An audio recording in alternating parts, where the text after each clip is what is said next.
25শে ফেব্রুয়ারি 2009।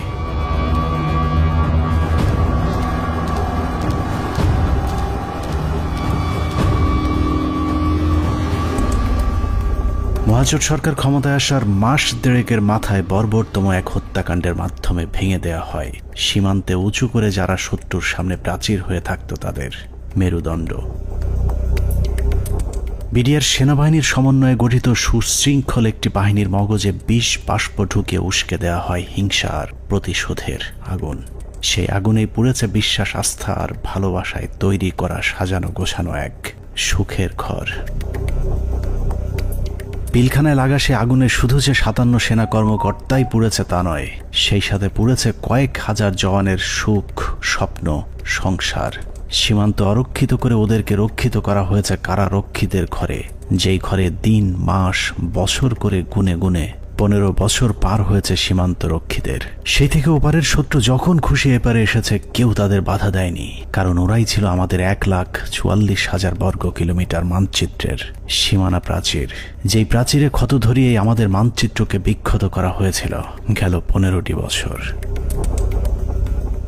মূলত 2009 সালের 25শে ফেব্রুয়ারি বিডিআরের হত্যাকাণ্ডই আমাদের গেল 15 বছরের ভাগ্য লিখে দিয়েছিল।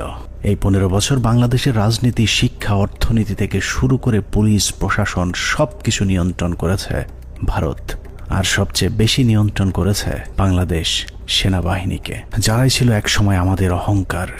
নারী, টাকা আর পদের লোভে সেনাবাহিনীর কিছু কর্মকর্তা তাদের মাথা বেচে দিয়েছিল ভারতের কাছে, যাদের পরিকল্পনাতেই খুন হয়েছিল দেশপ্রেমিক 57 জন সেনা কর্মকর্তা।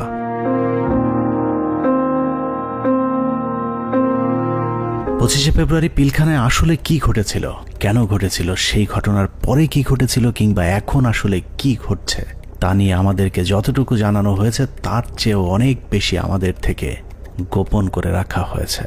ঘটনার শুরু থেকে শেষ পর্যন্ত আমরা যতটুকু জেনেছি তার পুরোটাই পিলখানার মূল ঘটনার বিকৃত এক রূপ, যেখানে সত্যের কোনো বালাই নেই। হাসিনা সবকিছু জানতো। এই বিডিআর এর ঘটনা হাসিনা আসার 1 মাস পরেই কেন ঘটলো? হাসিনা এবং মঈনুদ্দিন এটা জানতো, কাজেই হাসিনাকে একদিন জবাব দিতেই হবে। এটা পিলখানা হত্যাকাণ্ডকে আমরা যদি একটি মুদ্রা হিসাবে ধরি, তাহলে এতদিন আমরা সেই মুদ্রা